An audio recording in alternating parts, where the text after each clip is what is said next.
Joining us live on the program now is the Archbishop of Brisbane, Mark Coleridge. Archbishop, thank you for your time. How will Pope Francis and his 12 years as the pontiff, how will he be remembered? Well, I think he'll be remembered as a most extraordinary gift and an unexpected gift, not only to the Church but to the whole world. And when I say unexpected, I mean this man kept the surprises going from beginning to end. His election was a real surprise. I remember it well because I was doing media commentary and I didn't think he was a real contender.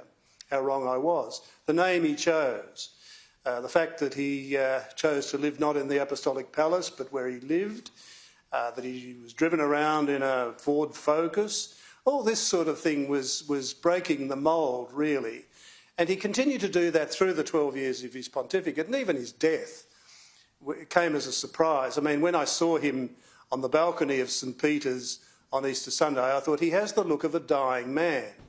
But when I got the news of his death on Easter Monday, I was surprised. I was shocked.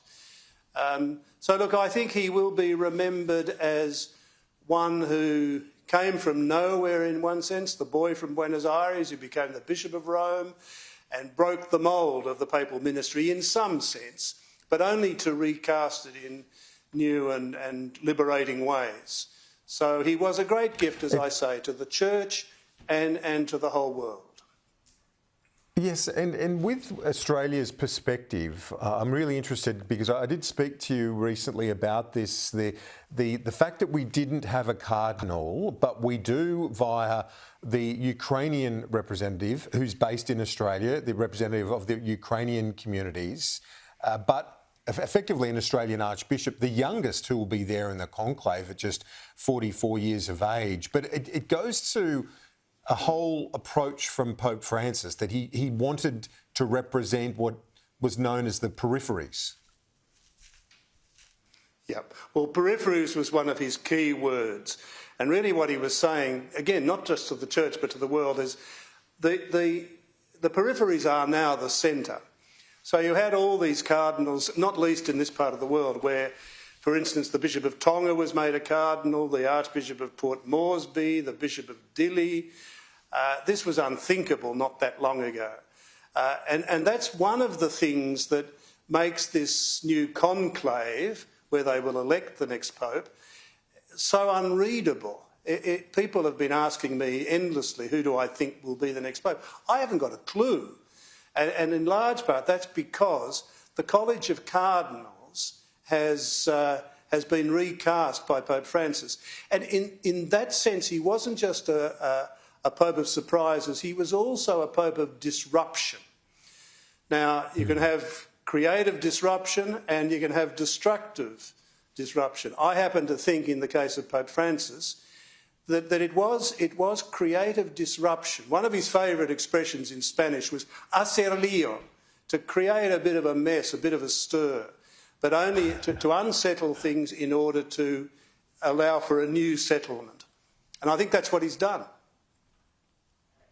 And I noticed, I spoke to Father Frank Brennan earlier and I made this point to him, but I'm interested to get your thoughts on it too, because in 2013, when he became and was elected the Pope, there were 50 nations represented in the conclave. So cardinals from 50 countries. Now there's more than 90 countries represented.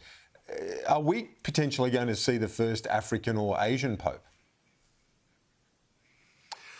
I think it's less likely that we'll see an African Pope. I think it's possible, but not probable, that we will see an Asian Pope. But what Pope Francis, who was a realist, if nothing else, what he recognised was that the face of the Catholic Church is changing almost by the day. We even see it in the big cities of Australia, the presence of peoples from non-Anglo backgrounds. So the centre of gravity in the Universal Church is moving to Africa, Asia, Latin America. So it's having had in Pope Francis the first Latin American Pope, it's certainly possible that we have a non-European Pope. But an African, I think unlikely. More likely or less unlikely, I think, an Asian Pope. But there are other sleepers out there as well. And I have a hunch that we might get one of the sleepers. I don't know, though. I think whoever they choose, they will go for a middle path. In other words, someone who will follow basic trajectories of Pope Francis, but who will do so in a way that perhaps is a bit more respectful of the institutions of the Holy See. But I don't know. Only God does. Yes, and the old saying that whoever goes in as the favourite into the conclave doesn't end up the pontiff. And tell us, someone you've spent a lot of time in the Vatican, I know over the years, to give our viewers a sense of what happens here in terms of the procedure, which is so deep in terms of the history of the Catholic Church and the Vatican itself. Well, it is, although in recent years it's been updated, shall we say, by both Pope John Paul II and by Pope Francis. There is a 9-day period of mourning, public mourning for the Pope. They call it the Novem Dialis. So for 9 days of public mourning, and through that time, and then between the death of the Pope and the conclave, the College of Cardinals governs the Church. So the power of governance passes to the cardinals, and they'll be flying in from all around the place into Rome, even as we speak. The man who is really in charge of organising the conclave is the 91-year-old Cardinal Ray, who is the Dean of the College of Cardinals, and he usually works with a small group to organise the logistics, really, of the conclave.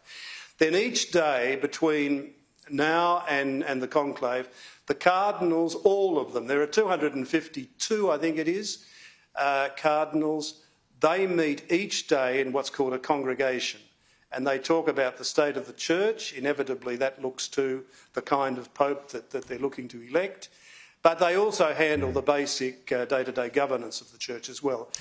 Now, in that group of 250 plus, you have quite a lot of men who are over 80 and therefore are not electors. You have, I think it's something like 121 electors. I haven't checked the number, actually, of cardinals under 80. So they will be the ones who elect the new Pope. People have asked me, is there any chance that they could look beyond the College of Cardinals to choose the Pope? I don't think so. Theoretically, it's possible. But the cardinal electors under 80 will be the ones who choose the next Pope. The other thing that happens when the Pope dies is all the heads of the Vatican agencies lose their jobs. So life is on hold, really, until there is a new Pope. So we'll have to wait, is it a couple of weeks, a bit longer perhaps, until we know who it is when they come out and say, Habemus Papa, we have a Pope. Archbishop Mark Coleridge, thank you so much for your time today. We appreciate your reflections on Pope Francis and your insights into the procedure. Thanks so much. Thank you, Kieran.